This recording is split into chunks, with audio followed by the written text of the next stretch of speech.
It's 2 in the morning when I hear my wife talking to another man, and it's not me she's praising. I'm crouched under our kitchen sink, wrench in hand, trying to fix a leak that's been dripping for 3 weeks. The pipes are older than our 15-year marriage, and about as reliable. Water damage spreads like gossip in our small Ohio town, slowly at first, then all at once until everyone knows your business. He's not like you, Vanessa whispers into her phone in the next room, thinking I can't hear her through the thin walls of our ranch house. He takes risks and wins. The wrench slips from my grip and clangs against the pipe. I freeze, listening.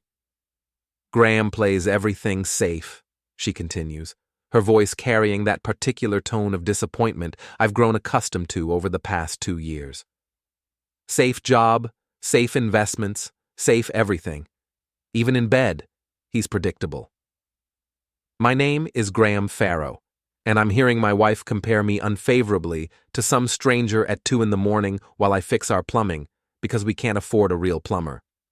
I manage rental properties for Midwest Holdings, a job that pays the bills but doesn't exactly scream excitement. Apparently, that's a problem. When can I see you again?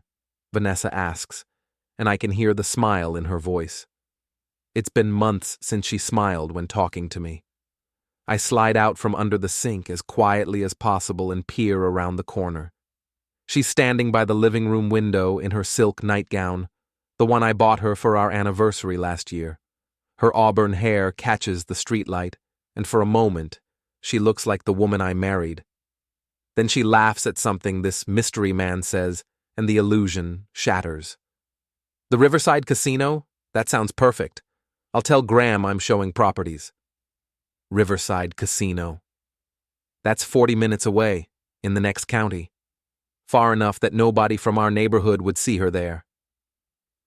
I know, baby. Tomorrow night can't come soon enough.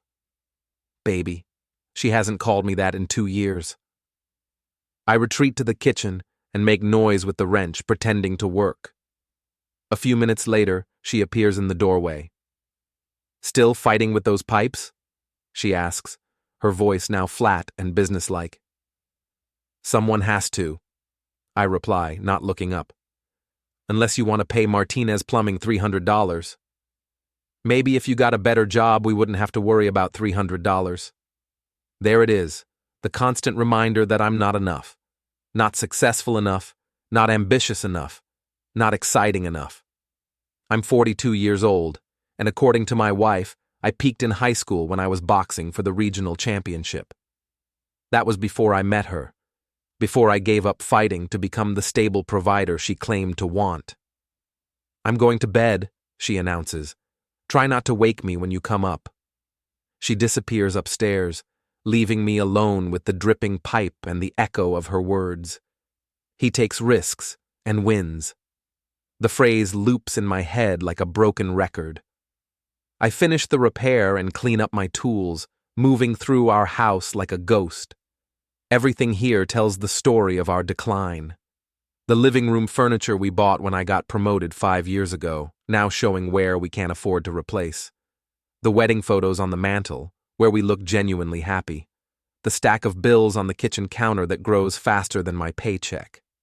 Upstairs, Vanessa is already asleep, or pretending to be. I slide into bed beside her, careful not to disturb the wall of pillows she's built between us. We haven't touched in 3 months. I used to think it was stress from her real estate job, the pressure to close deals in a market that's been stagnant for 2 years. Now I know better.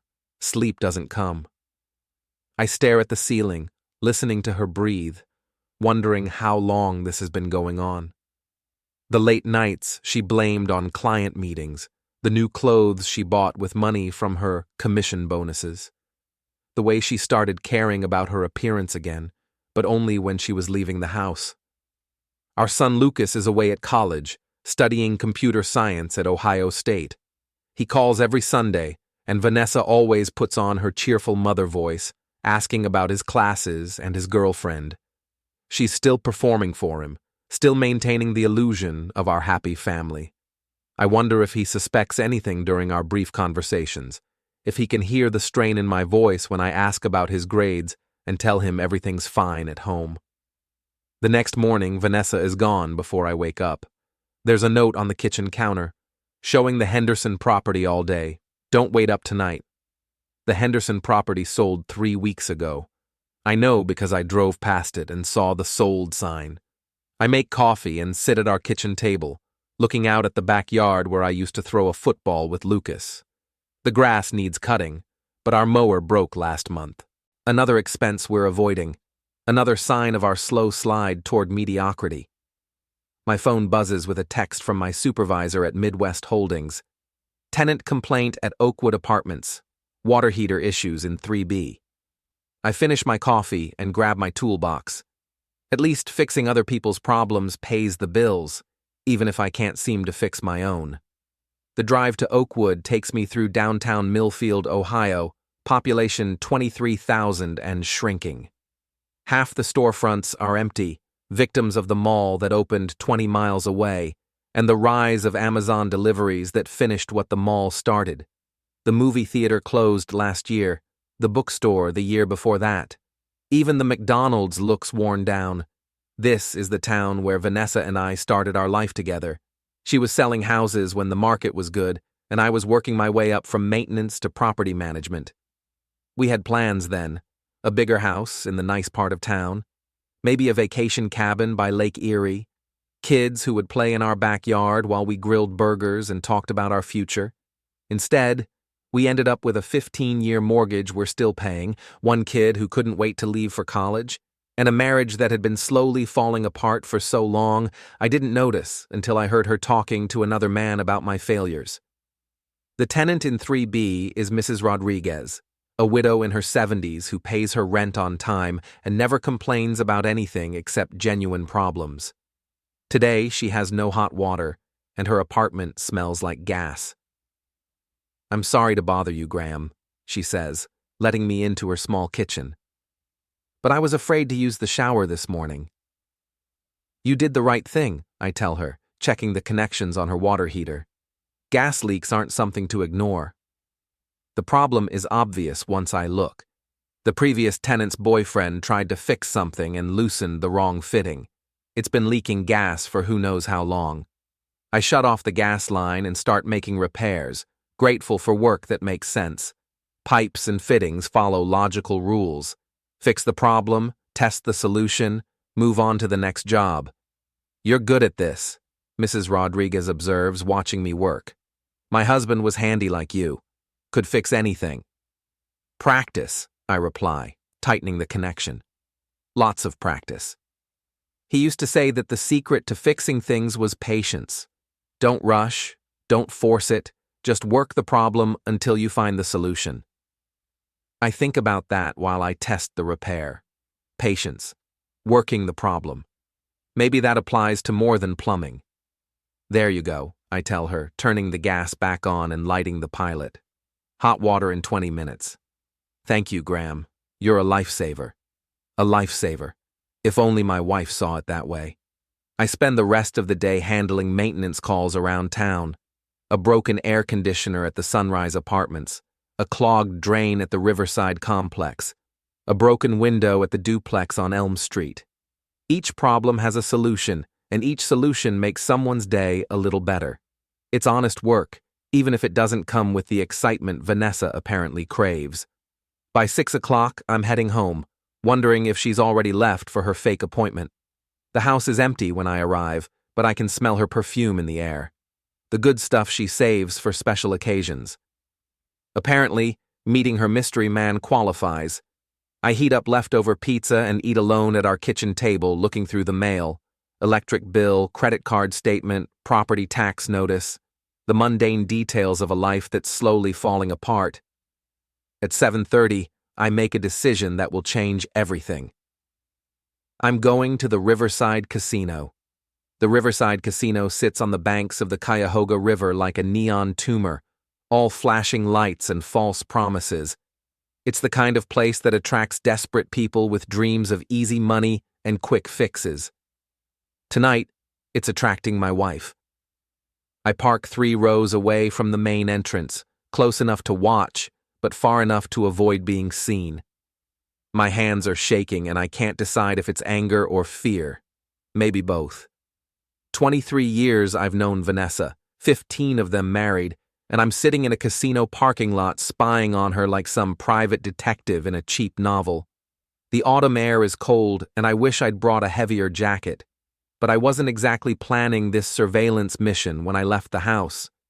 I was just driving, trying to clear my head, when I realized I was heading toward the casino.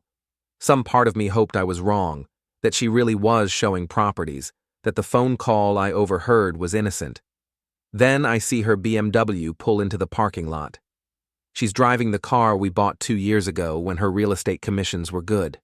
We're still making payments on it, but she insisted we needed something that projected success to her clients. Now I watch her park near the main entrance and check her makeup in the rearview mirror. She's wearing a black dress I've never seen before. It fits her perfectly, shows just enough to be interesting without being obvious. Her hair is styled in loose waves that frame her face, and even from this distance, I can see she's taken extra care with her appearance. She's beautiful. That's what attracted me to her all those years ago, when she was working at the real estate office downtown, and I was the maintenance guy who came to fix their broken air conditioner. She was smart, ambitious, and way out of my league. I still don't understand why she said yes when I asked her out, but I was grateful enough not to question it. Now I'm questioning everything.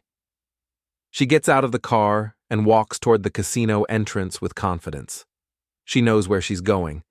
This isn't her first time here. I wait 5 minutes, then follow her inside. The casino is exactly what I expected, a maze of slot machines and card tables designed to separate people from their money as efficiently as possible. The carpet is industrial grade in a pattern that hides stains. The lighting is artificial and disorienting, making it impossible to tell if it's day or night. The air smells like cigarette smoke and desperation. I spot Vanessa at the bar, sipping what looks like a martini. She's checking her phone, waiting for someone. I position myself at a slot machine where I can watch her without being obvious, feeding $20 bills into a machine that promises jackpots I'll never see. 20 minutes later, he arrives. He's younger than me, maybe 35, with the kind of casual confidence that comes from never having to worry about money. Dark hair, expensive clothes, and a smile that probably works on most women. He slides onto the bar stool next to Vanessa and kisses her cheek like they've been doing this for months. Maybe they have. Dominic, I hear her say as he signals the bartender. The name fits him. Smooth and European sounding. The kind of name that suggests sophistication and success. They talk for a few minutes, their heads close together, her hand resting on his arm. She's animated in a way I haven't seen in years, laughing at his jokes, touching his shoulder, playing with her hair. She looks 10 years younger. Then they get up and walk toward the poker room. I lose $40 following them at a distance, feeding coins into slot machines while keeping them in sight. The poker room is separated from the main casino floor by glass walls, and I can see them clearly as they join a table with 6 other players. Dominic plays like he owns the place. Big bets, bigger gestures, the kind of showboating that either means he's very good or very reckless. Vanessa sits beside him, one hand on his shoulder, whispering in his ear between hands. She's his good luck charm, his trophy, his validation. I watch them for 2 hours. He wins some, loses more, but never seems concerned about the money. When he's up, he orders champagne. When he's down, he doubles his bets. Vanessa cheers his victories and consoles his losses, playing the role of supportive girlfriend with enthusiasm that makes my chest tight. At 11 o'clock, they cash out and leave the poker room together. I follow them to the parking lot, staying in the shadows, watching as Dominic walks her to her car. They kiss goodnight, and it's not the polite peck of new acquaintances. It's the kiss of people who know each other's bodies, who have shared more than just conversation and card games. She drives away first.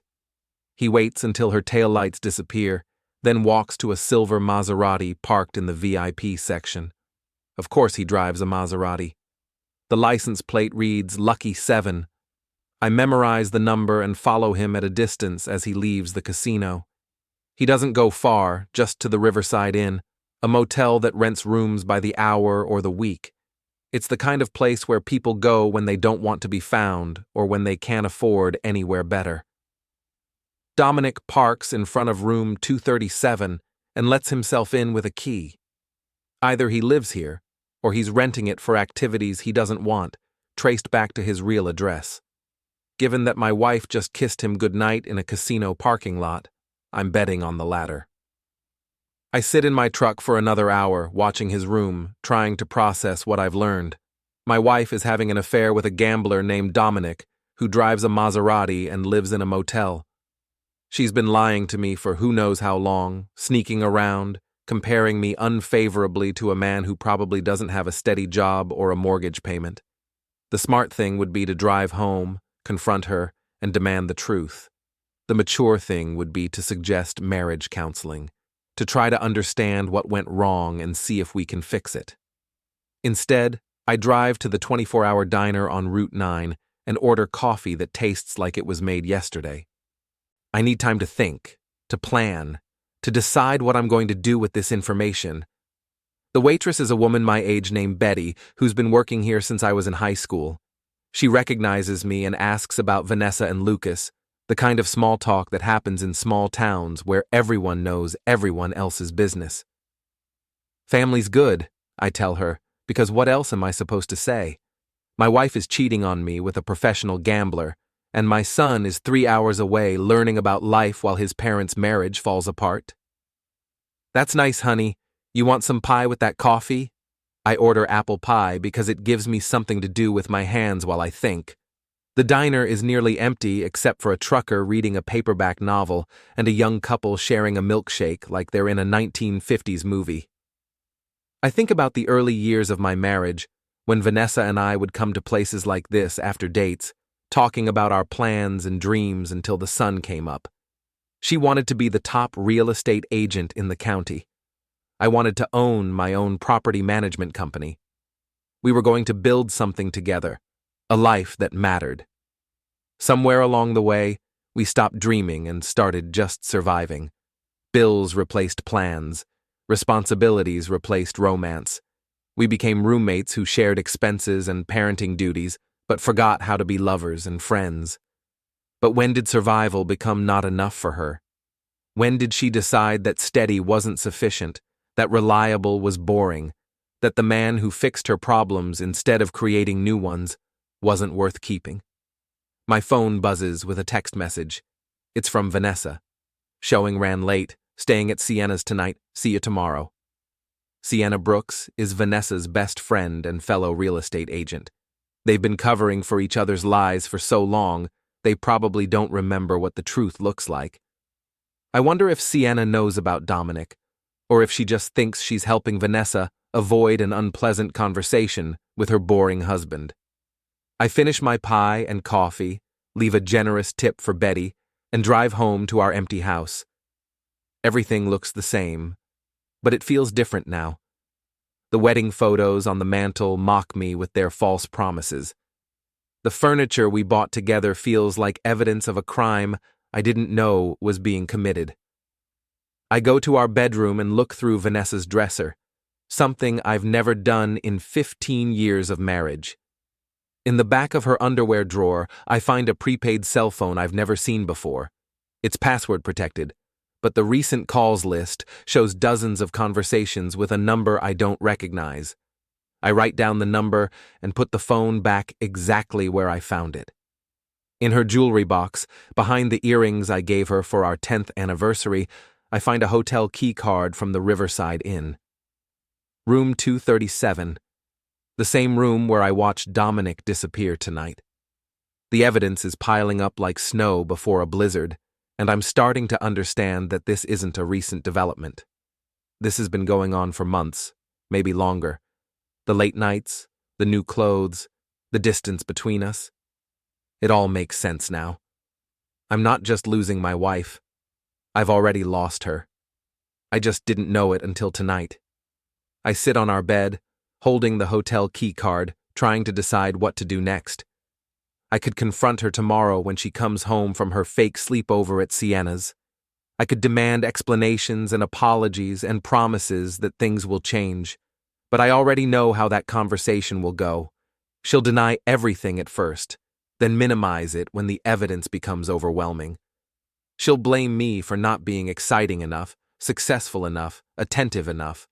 She'll say she was lonely, that I neglected her, that Dominic makes her feel alive in ways I never could. And maybe she'll be right about some of it. Maybe I did get too comfortable, too predictable, too focused on paying bills and fixing problems to remember that marriage requires more than just showing up. But that doesn't excuse what she's done. It doesn't justify the lies and the sneaking around and the way she's been making me feel like a failure while she builds a new life with someone else. I put the key card back in her jewelry box and the phone back in her drawer. Then I go downstairs and pour myself 3 fingers of the bourbon we've been saving for special occasions. Apparently, discovering your wife's affair qualifies. The bourbon burns, but it's a clean burn, honest and straightforward. Unlike everything else in my life right now, I sit in my recliner, the one Vanessa always complained was too big for our living room, and start making a plan. Because if there's one thing I learned from 20 years of fixing other people's problems, it's that every problem has a solution. You just have to be patient enough to find it and persistent enough to see it through. Vanessa wants excitement, risk-taking, someone who plays to win instead of playing it safe. She's about to get more excitement than she bargained for. The next morning, I wake up in my recliner with a headache and a clarity I haven't felt in months. Vanessa still isn't home, probably extending her fictional sleepover to avoid awkward questions about her evening. That gives me time to do what I do best: methodical problem solving. I start with the phone number I copied from her secret cell phone. A reverse lookup tells me it's registered to DS Enterprises, which sounds like the kind of vague business name someone uses when they don't want to explain what they actually do. The address listed is a P.O. box in downtown Cleveland. Next, I research Dominic Strake. Social media makes it easy to find people who want to be found, and Dominic definitely wants to be found. His Instagram is full of photos from casinos, expensive restaurants, and sporting events. He poses with stacks of poker chips, bottles of champagne, and women who aren't my wife. His bio reads, "Professional Risk Taker," and includes a link to something called the Strake Club. The Strake Club website is professionally designed but vague about details. It promises exclusive gaming opportunities for serious players and personalized risk management strategies. There's a contact form, but no physical address, no staff directory, no explanation of what services they actually provide. It's the kind of website that looks legitimate until you realize it doesn't actually say anything. I'm still researching when my phone rings. It's my supervisor at Midwest Holdings. "Graham, I need you to handle an emergency at the Riverside complex.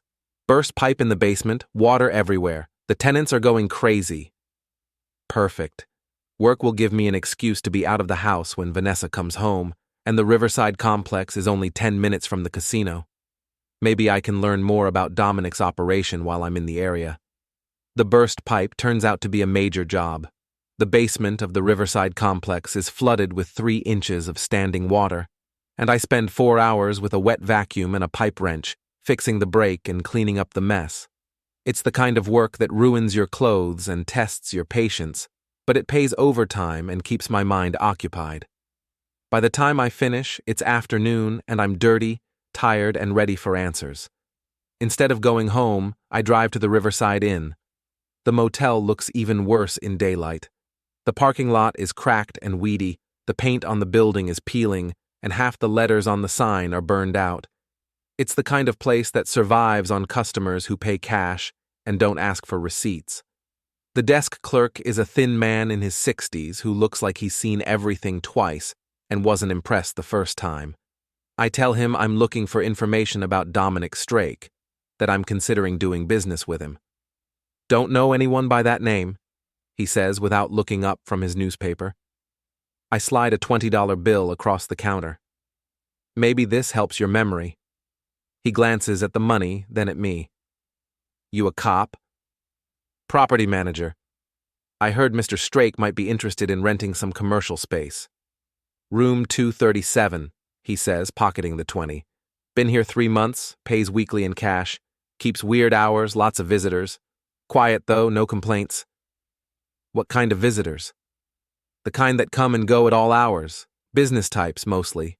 Some of them nervous, some of them excited, none of them staying long. I thank him and drive home, where I find Vanessa's BMW in the driveway. Time for the performance to begin.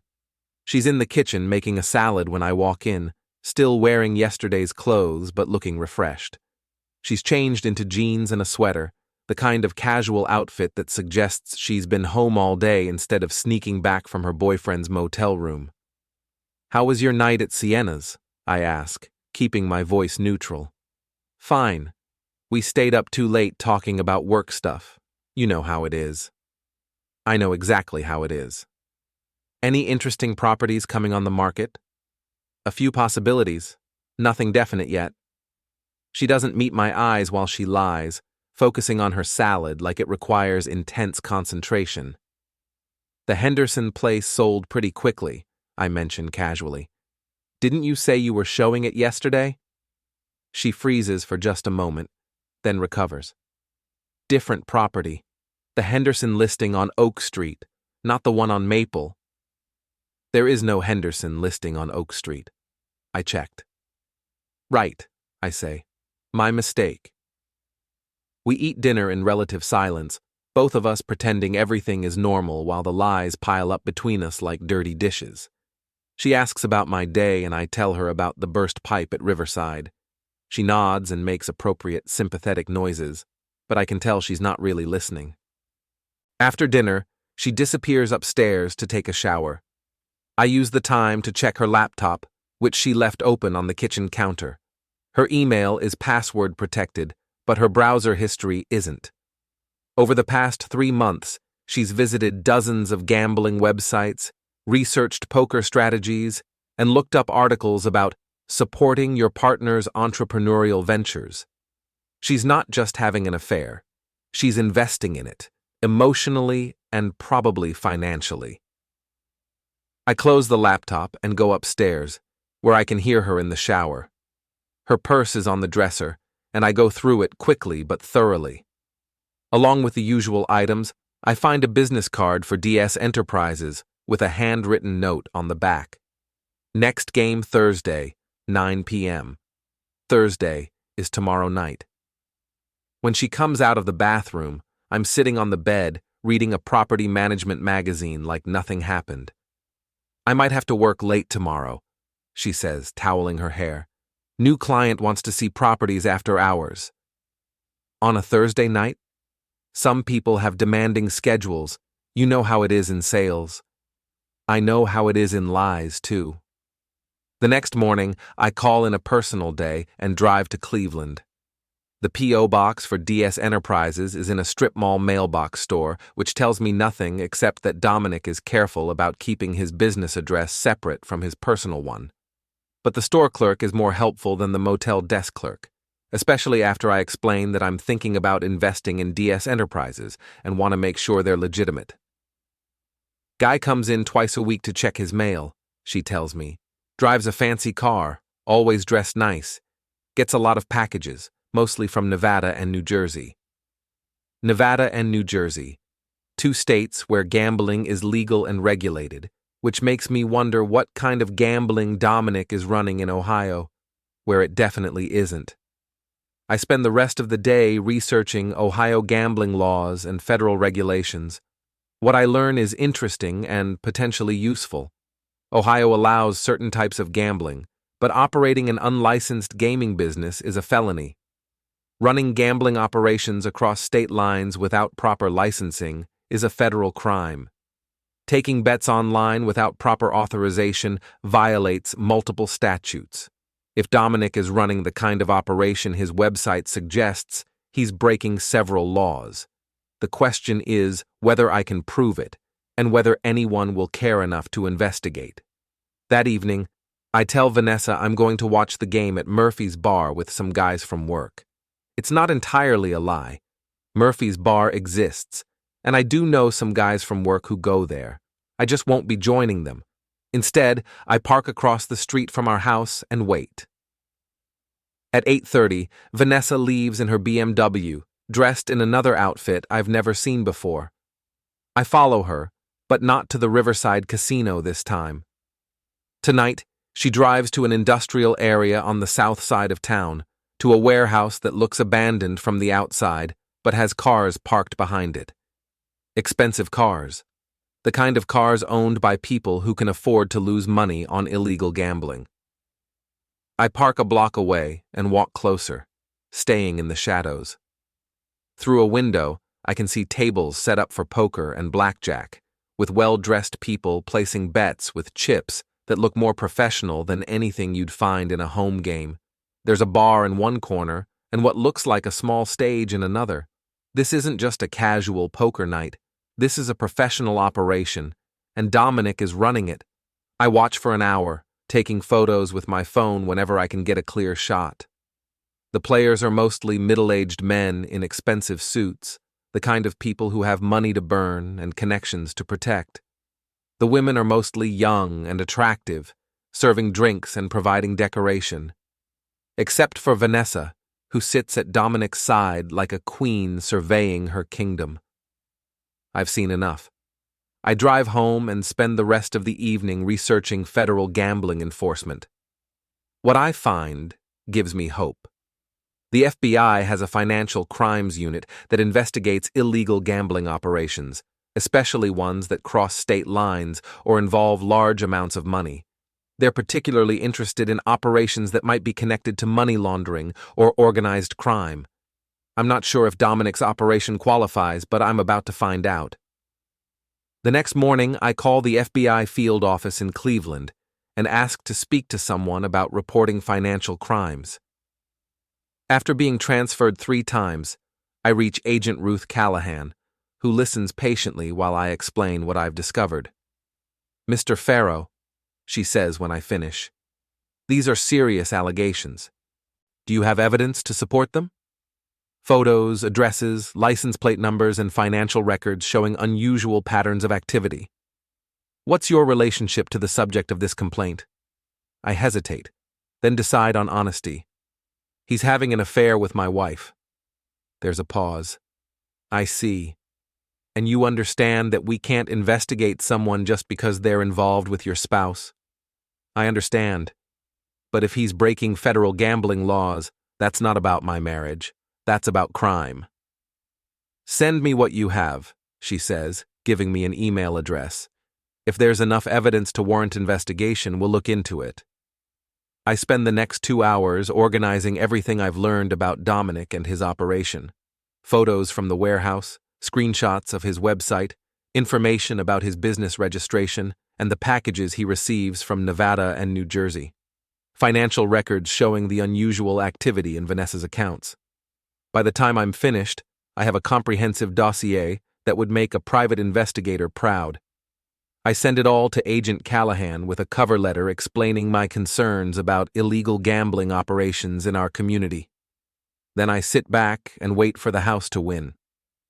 Agent Callahan calls me back 3 days later, and her tone has changed from polite skepticism to professional interest. "Mr. Farrow, we've reviewed the information you provided. We'd like to meet with you to discuss this matter further. Can you come to our Cleveland office this afternoon?" The FBI field office is in a modern building downtown, all glass and steel and serious-looking people in dark suits. Agent Callahan turns out to be a woman in her early 50s with graying hair and sharp eyes that suggest she's heard every lie and excuse in the book. She's accompanied by Agent Martinez, a younger man who takes notes while she asks questions. "Tell me about your observations of Mr. Strake's operation," she begins, and I walk them through everything I've seen and documented.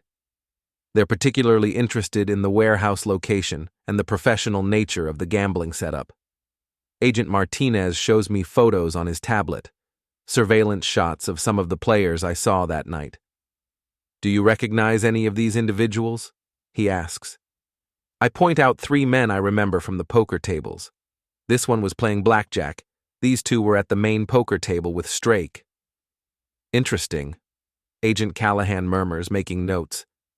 What about financial transactions? Have you observed any unusual banking activity? I tell them about the packages from Nevada and New Jersey, the cash payments at the motel, and the changes in Vanessa's spending patterns. I also mention the prepaid cell phone and the business cards. Mr. Farrow, Agent Callahan says when I finish, I want to be clear about something. If we proceed with this investigation, it may take months to develop. During that time, you cannot interfere with our work or take any action that might compromise our investigation. Do you understand? I understand. That means no confronting Mr. Strake, no following him around, no additional surveillance on your part. If he's running the kind of operation we suspect, he could be dangerous if he feels threatened. The word dangerous sends a chill through me. I've been thinking of Dominic as a smooth-talking gambler who stole my wife, not as someone who might pose a physical threat.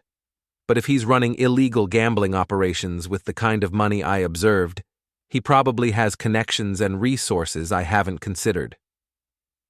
What happens next? I ask. We continue our investigation. We'll be in touch if we need additional information from you. In the meantime, go home and try to act normally. Don't do anything that might alert Mr. Strake or your wife that law enforcement is involved. Act normally. That's easier said than done when your wife is sneaking around with a federal crime suspect and you're pretending not to know about it. I drive home thinking about the word dangerous and what it might mean for Vanessa. She thinks she's having an exciting affair with a successful gambler. She has no idea she might be involved with someone who's breaking federal laws and attracting FBI attention.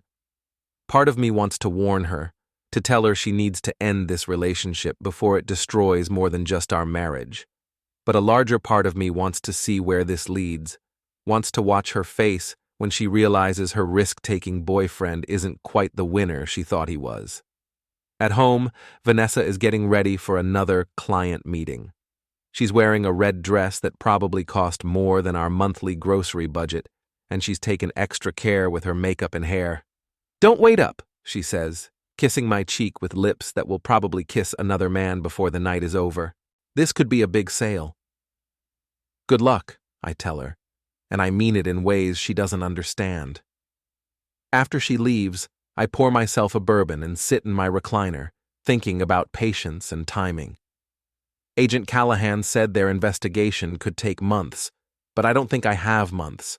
Vanessa is getting bolder, more careless, more confident that I'm too stupid or too complacent to notice what she's doing. Last week, she left her secret phone on the kitchen counter while she showered.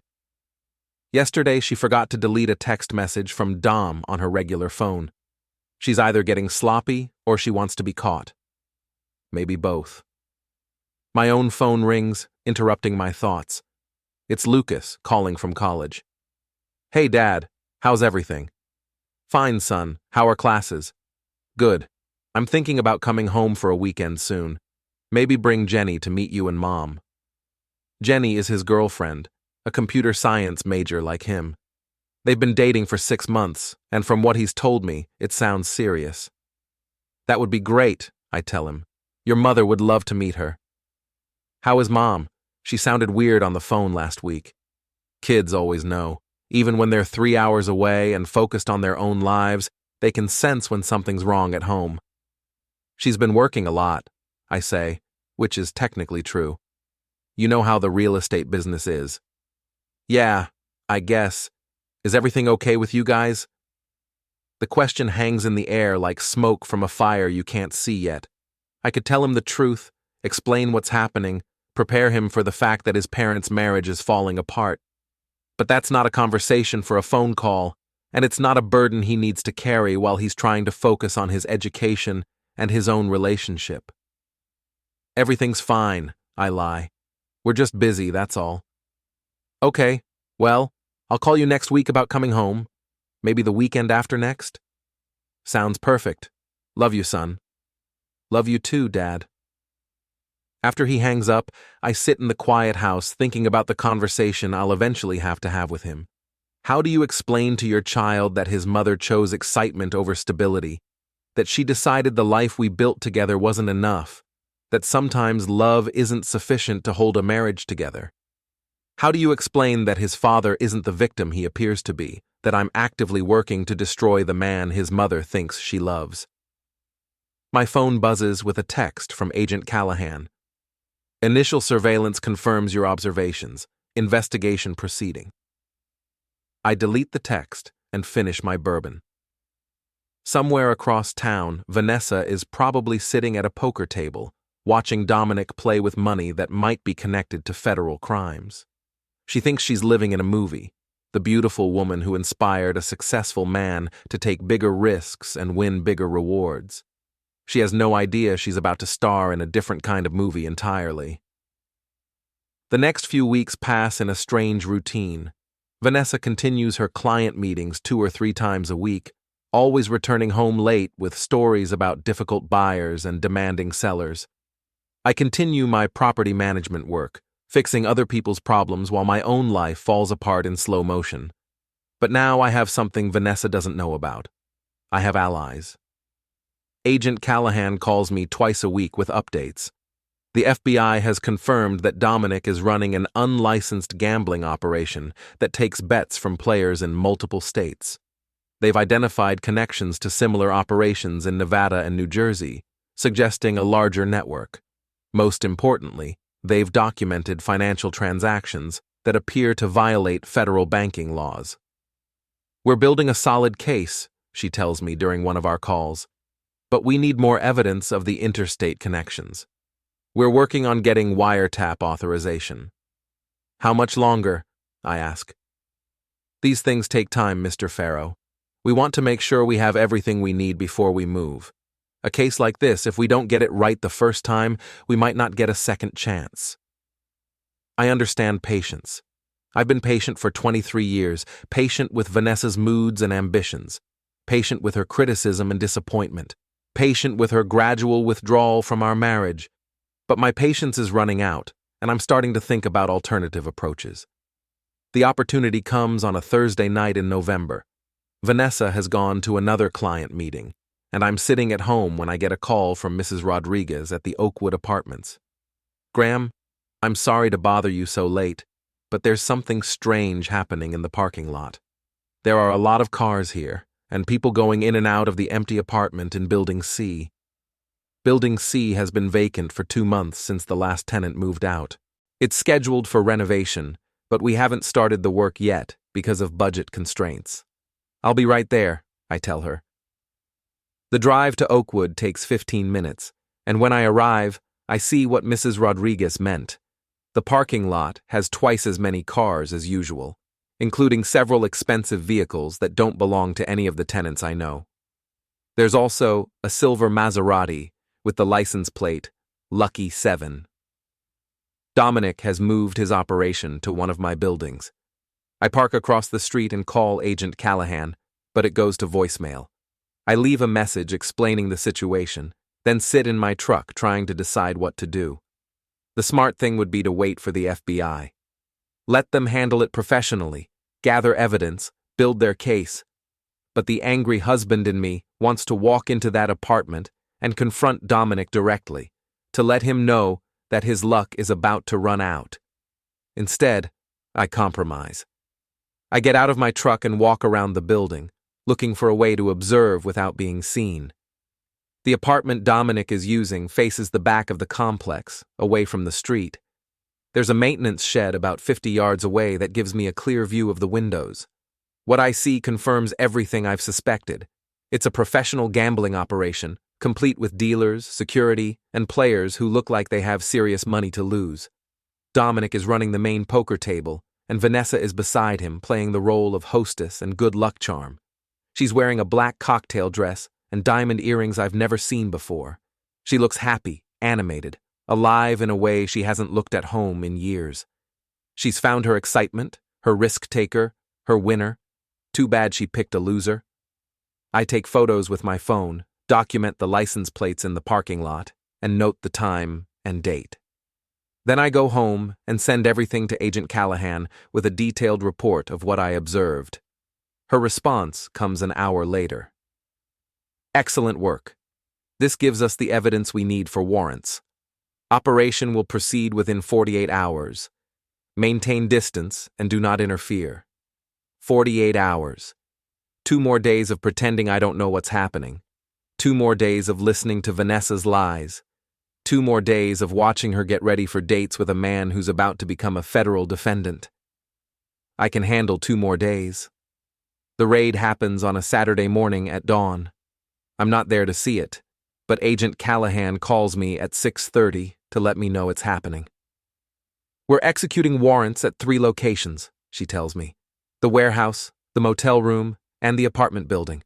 We expect to make multiple arrests. I don't ask if Vanessa will be there. I already know the answer. Instead, I make coffee and sit at my kitchen table, waiting for my life to change forever.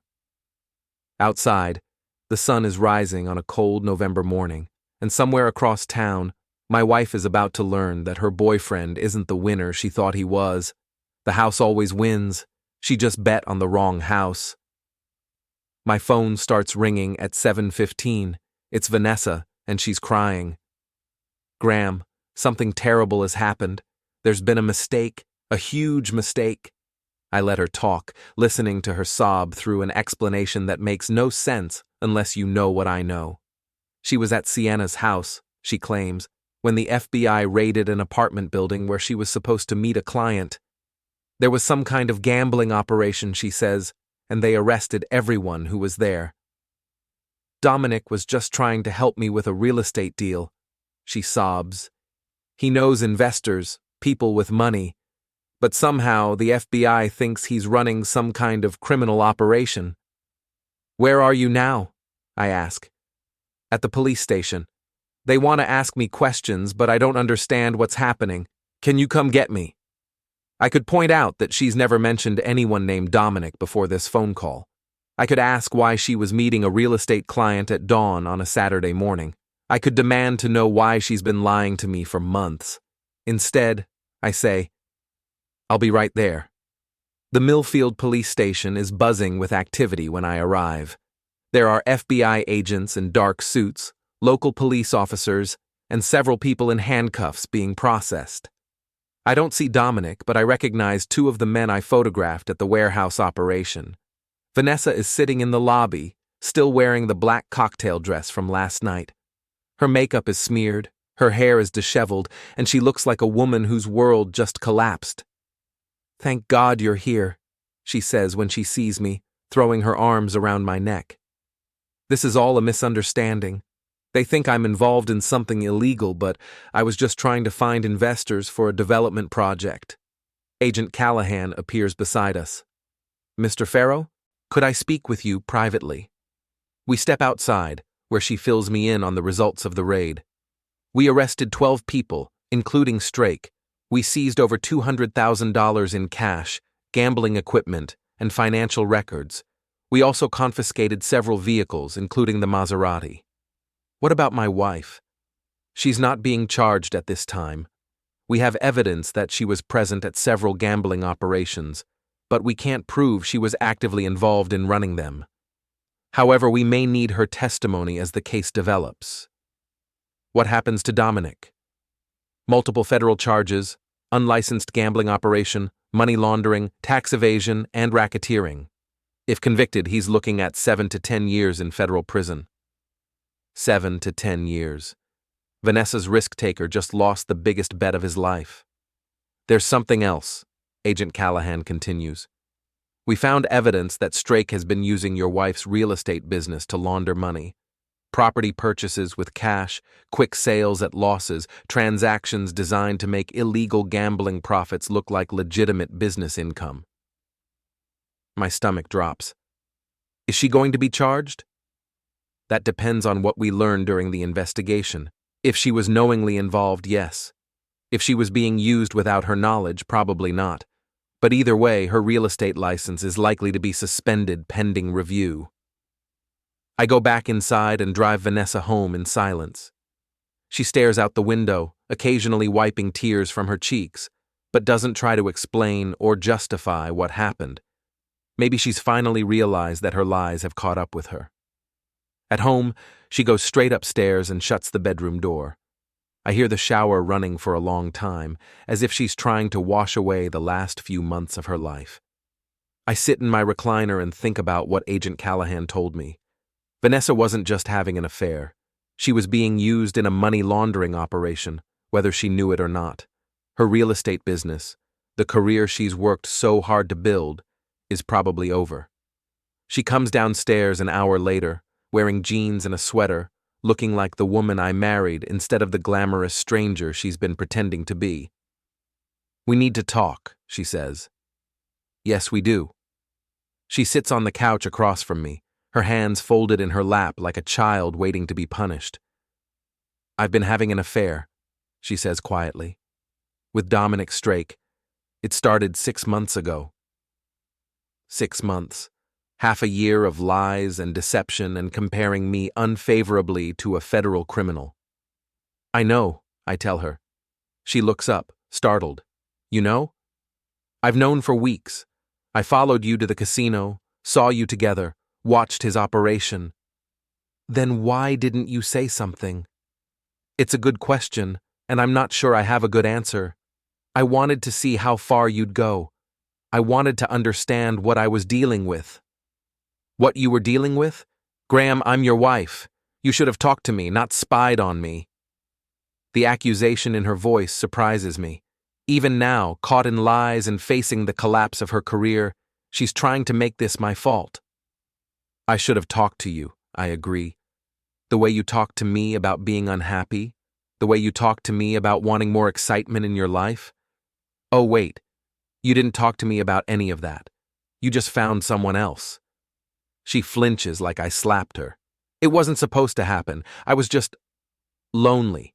You work all the time, and when you're home, you're tired or distracted or fixing something. We haven't had a real conversation in months. So you decided to have conversations with a criminal instead." "He wasn't supposed to be a criminal. He was charming and successful and interested in what I had to say. He made me feel alive again." "He made you feel alive by using your business to launder money from illegal gambling operations." "I didn't know about that," she says quickly. "The cash purchases, the quick sales, he said he was helping investors who needed to move money quickly for tax reasons. I thought it was just wealthy people trying to avoid paperwork." Maybe she's telling the truth. Maybe she really was that naive. But it doesn't matter now. "Your real estate license is going to be suspended," I tell her. "Maybe permanently. The FBI thinks you were involved in money laundering." The color drains from her face. "But I wasn't. I didn't know." "Can you prove that?"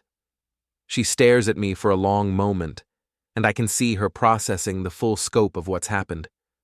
Her affair isn't just a personal betrayal anymore. It's a professional disaster that could destroy everything she's worked for. "What are we going to do?" she asks. "We?" "Graham, I know I messed up. I know I hurt you. But we're still married. We still have a son together. We have to figure out how to get through this." I look at my wife, really look at her, maybe for the first time in months. She's scared and desperate, and hoping I'll save her from the consequences of her choices. She wants me to be the reliable, predictable husband who fixes problems and pays bills and makes everything okay. But I'm not that person anymore. The man she betrayed, the man she compared unfavorably to a criminal, the man she thought was too boring to deserve her loyalty, that man is gone. There is no we anymore, Vanessa. You made sure of that when you decided Dominic was more exciting than our marriage. But the FBI, the charges, my career, I need help. I need a lawyer. Then hire one. With what money, I don't know, since your boyfriend's assets have been seized and your real estate business is about to collapse. But that's not my problem anymore. She stares at me like I'm a stranger, and maybe I am. Maybe the man she married really is gone, replaced by someone who's learned that patience and reliability aren't always virtues, that sometimes the house wins by changing the rules of the game. "You're enjoying this," she says quietly. You're actually enjoying watching me suffer. No, I tell her. I'm enjoying watching you face consequences. There's a difference. My phone rings. It's Lucas calling from college. Dad, I just saw something on the news about FBI raids in Millfield. They mentioned Mom's real estate company. Is everything okay? I look at Vanessa, who's listening to every word. It's complicated, son. Can I call you back in a few minutes? Sure. But Dad, whatever's happening, you can tell me. I'm not a kid anymore. I know. I'll call you back. After I hang up, Vanessa and I sit in silence for several minutes. Finally, she speaks. What are you going to tell him? The truth. The whole truth? I think about that. Lucas deserves to know that his parents' marriage is over, that his mother made choices that have consequences. But he doesn't need all the details, doesn't need to carry the weight of her betrayal and my revenge. I'm going to tell him that you made some poor decisions and got involved with someone who was breaking the law. I'm going to tell him that we're probably getting divorced. I'm going to tell him that none of this is his fault and that both of us love him. And what about Dominic? Are you going to tell him that you're the one who turned him in to the FBI? The question hangs in the air like a challenge. She's figured it out, probably from the timing and the fact that I wasn't surprised by any of this morning's events.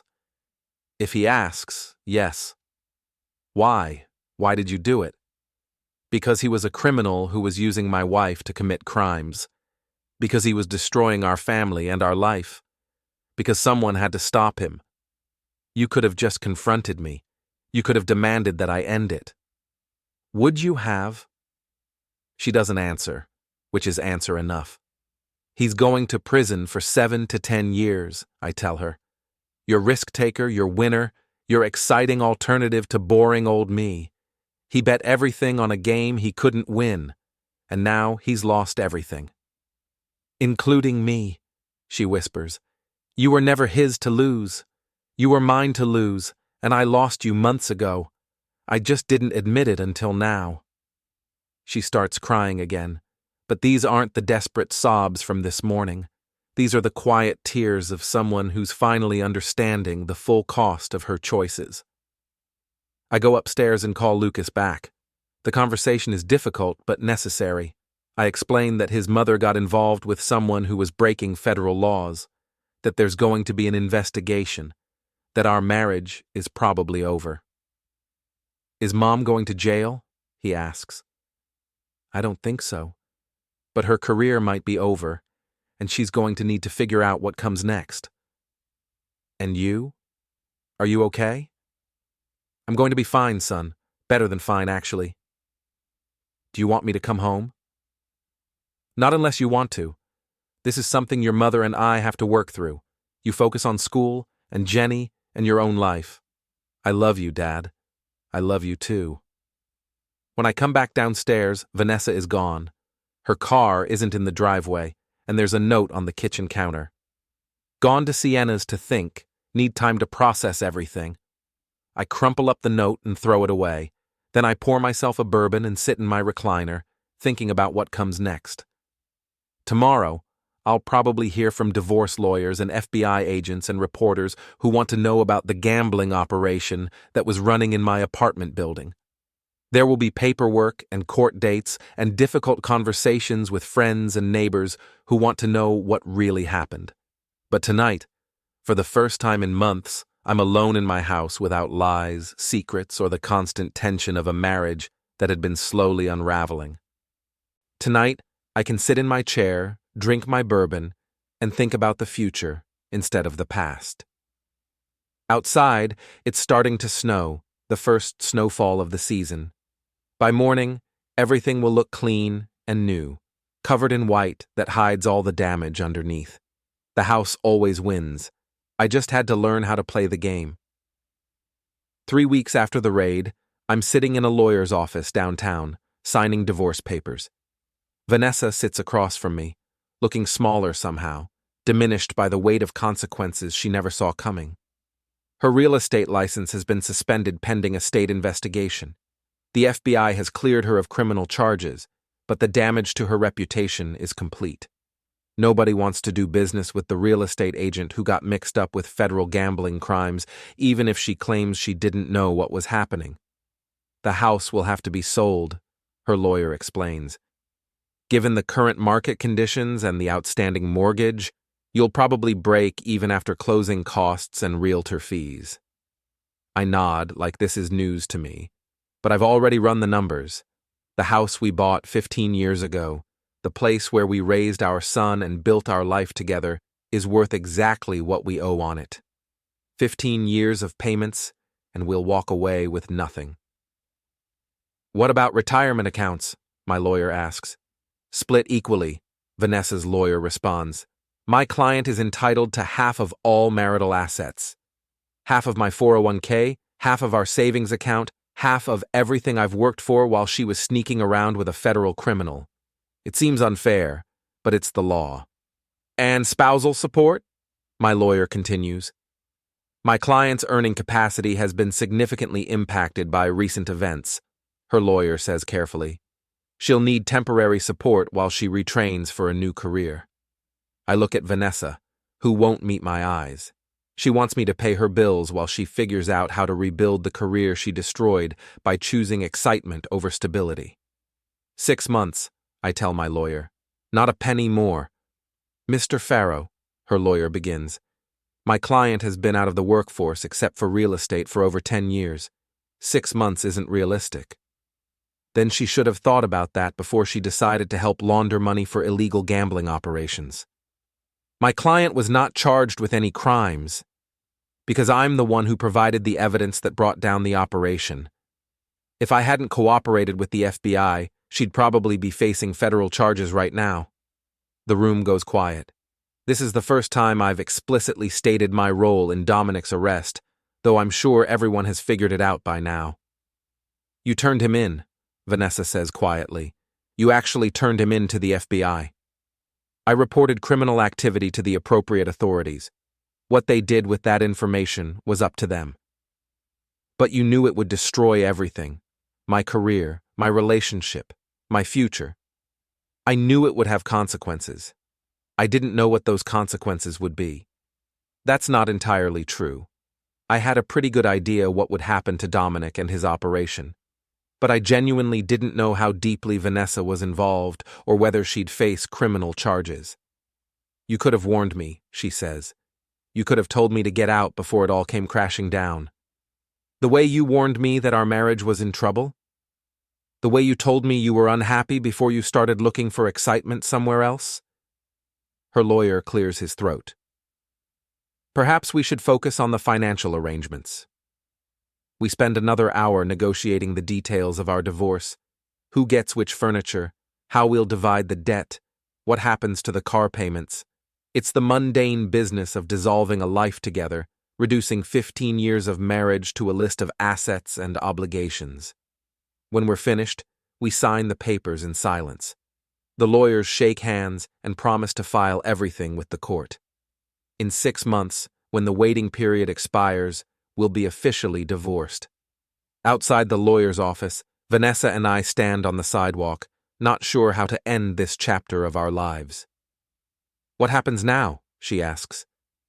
Now you figure out how to rebuild your life, and I figure out how to rebuild mine. Graham, I know you hate me. I know you think I deserve everything that's happened, but we were happy once. We loved each other once. Doesn't that count for anything? I think about that question. We were happy, in the beginning. We did love each other, before life and disappointment and different dreams pulled us apart. But that was a long time ago, and we're different people now. It counts, I tell her, but it's not enough to fix what's broken. She nods and walks away, heading toward Sienna's car where her former best friend is waiting. Their friendship survived Vanessa's affair, but probably won't survive the FBI investigation that's now examining some of Sienna's real estate transactions as well. I drive home to the house that will soon belong to someone else, thinking about new beginnings and second chances. My phone rings as I pull into the driveway. It's Agent Callahan. Mr. Farrow, I wanted to update you on the Strake case. He pled guilty to all charges this morning. 7 years in federal prison, no possibility of parole for the first 5 years. 7 years. Dominic's gambling career is over, and he'll be middle-aged when he gets out. His Maserati has been sold at auction, along with everything else he owned. The man who made Vanessa feel alive by taking risks and winning big has lost everything that mattered to him. What about the other defendants? I ask. Most of them are pleading out. Small fines, probation, community service. They were just customers, not organizers. Strake was the main target. And the investigation into money laundering? Ongoing, but your wife is in the clear. We found no evidence that she knowingly participated in illegal activities. She was being used, but she wasn't complicit. That's something, I suppose. Vanessa's career is still destroyed, but she won't have a federal criminal record to go with it. Mr. Farrow, Agent Callahan continues, I want to thank you for your cooperation. This was a significant case for us, and we couldn't have built it without your information. I just reported what I saw. You did more than that. You put the pieces together, documented everything systematically, and provided us with evidence that led to multiple convictions. Have you ever considered a career in law enforcement? The question surprises me. I'm a property manager. You're a property manager with investigative skills and attention to detail. The FBI is always looking for people with your abilities. I thank her for the suggestion and hang up, thinking about paths not taken and opportunities that might still be available. At 42, I'm not too old to start over, to become someone new. That evening, Lucas calls from college.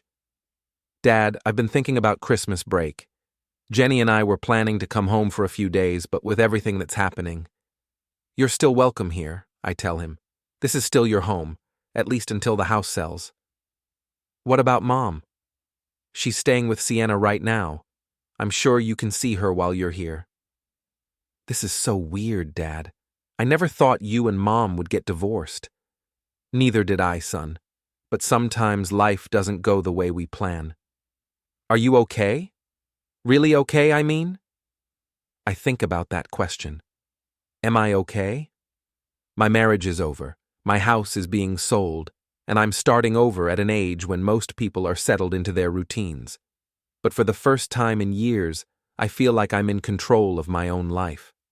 I'm going to be fine, I tell him. Better than fine, actually. Good, because I was worried about you. Mom always seemed like the strong one, the one who knew what she wanted.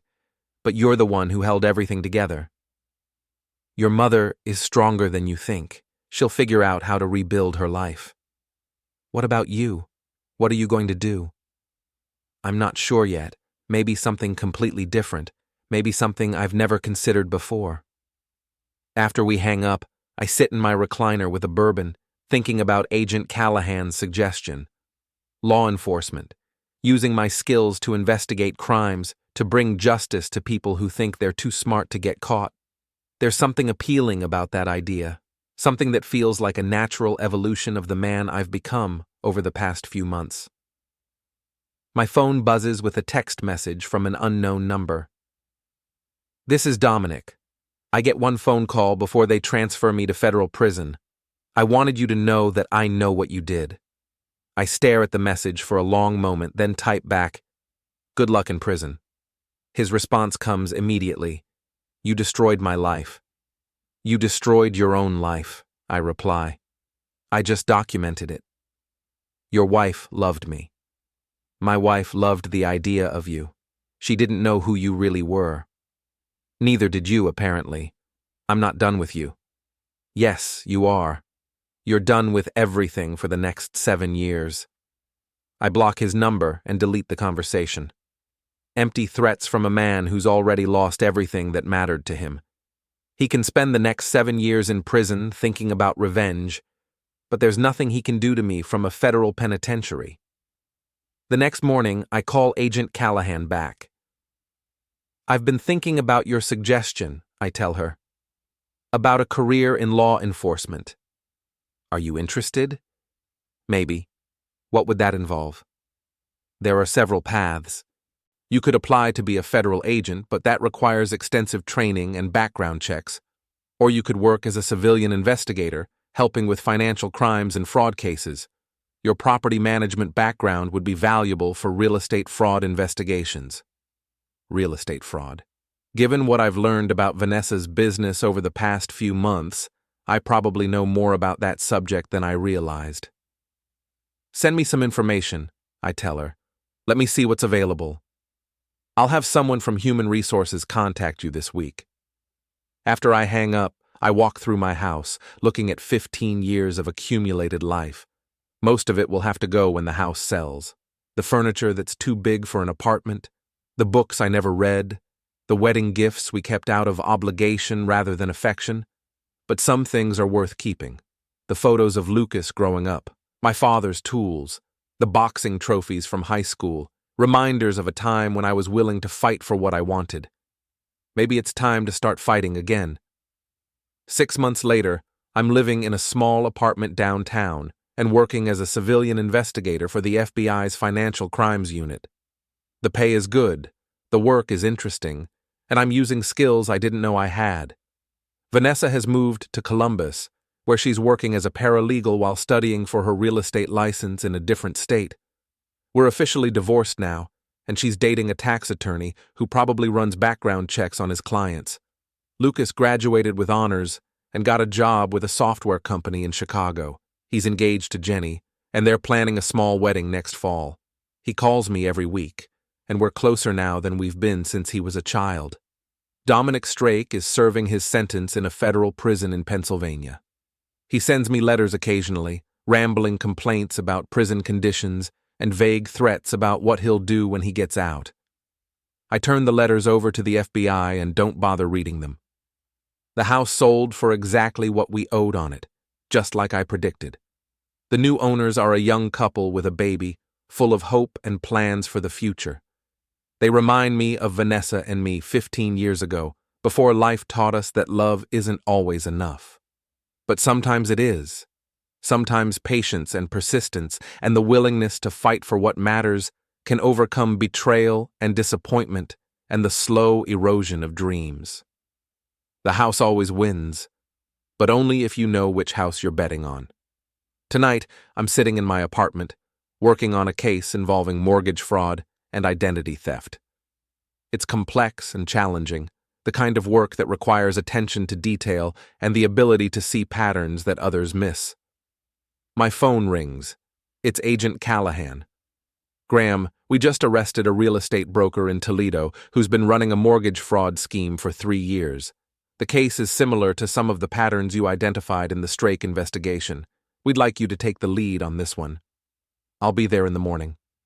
Good. And Graham, you found your calling. You're exactly what the Bureau needs. After I hang up, I pour myself a bourbon and think about second chances and new beginnings. Somewhere in Pennsylvania, Dominic Strake is probably lying in a prison bunk, thinking about the life he lost when he decided to gamble with other people's money and other people's wives. Somewhere in Columbus, Vanessa is probably getting ready for bed in an apartment she shares with a man who appreciates stability and reliability, who sees those qualities as virtues rather than flaws. And here in Cleveland, I'm preparing for another day of work that matters, using skills I developed during the worst period of my life to help other people find justice. The house always wins. I just had to learn which house I was playing for.